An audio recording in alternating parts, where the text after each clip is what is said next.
This is the Nightwolf howling at you, and today we're going to take a look at the He-Man and the Masters of the Universe, Mossman, Heroic Spy and Master of Camouflage, part of the 2000X cartoon collection line of figures. It is kind of interesting that they put Mossman out so quickly, and they didn't flock this one. I did have to look up the 2000X Mossman too. There was one released as a mail-away exclusive that appears to have been just a Beastman flocked and painted green.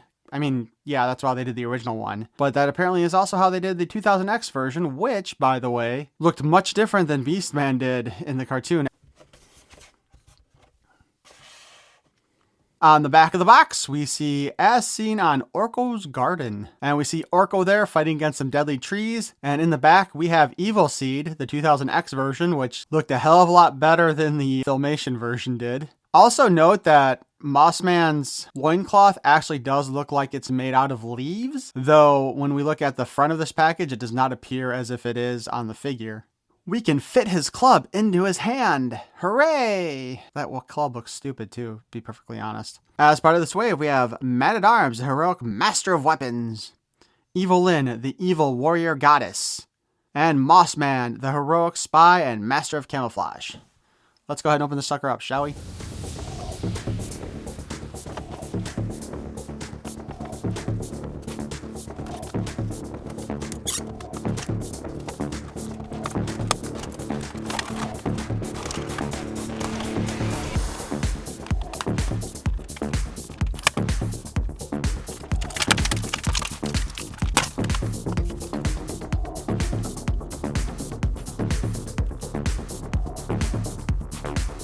Somebody feel free to remind me if he actually used a club like this in the cartoon, because I don't remember it. And this thing looks kind of stupid.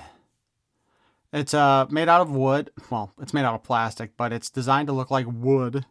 And it's got like the 3 little tongs on there, so that could do some real damage, to be honest. But other than that, it really does look kind of stupid. So I gotta correct myself. It does appear as if his loincloth does look like it is made out of leaves. Also, he's got some hairy forearms here. So I'm guessing they are still kind of going with a somewhat different body. Although I'm not sure how much of this is going to be able to be reused for other figures. I'm assuming that the hairy parts could be.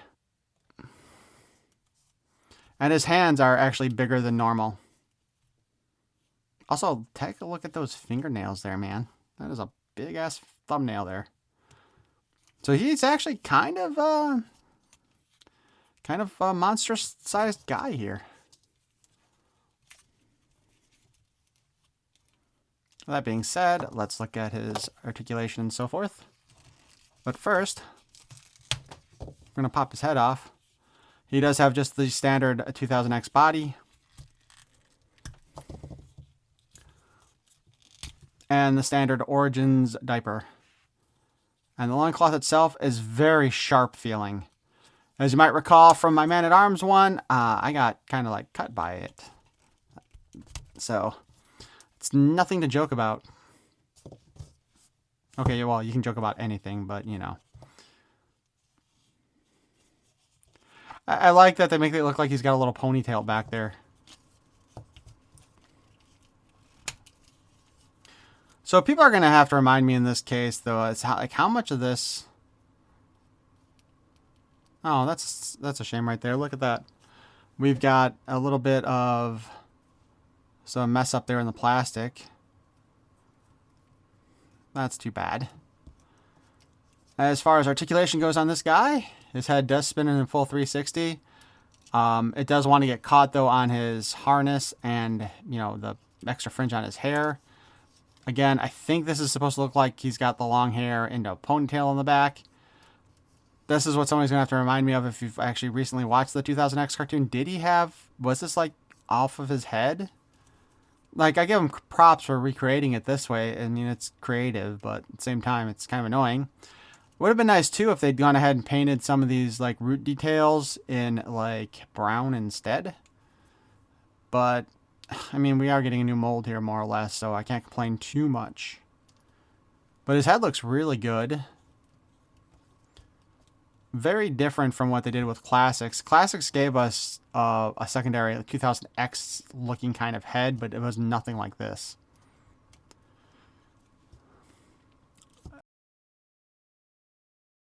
His arms, it's obviously going to be affected by this because when you go to lift it up, it pushes the whole harness up, so you can only go about that far with a minimum effect.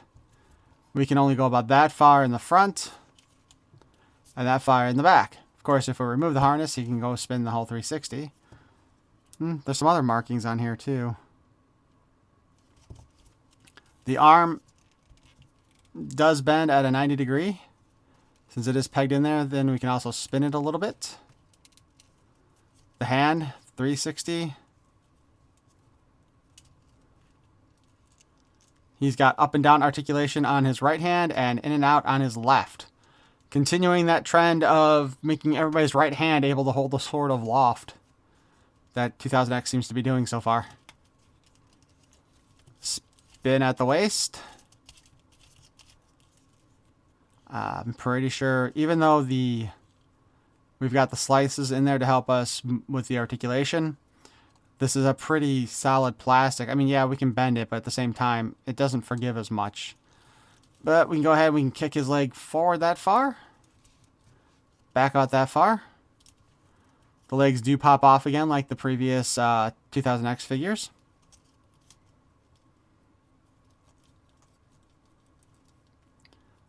Technically speaking, we got a little bit of thigh rotation because of that design.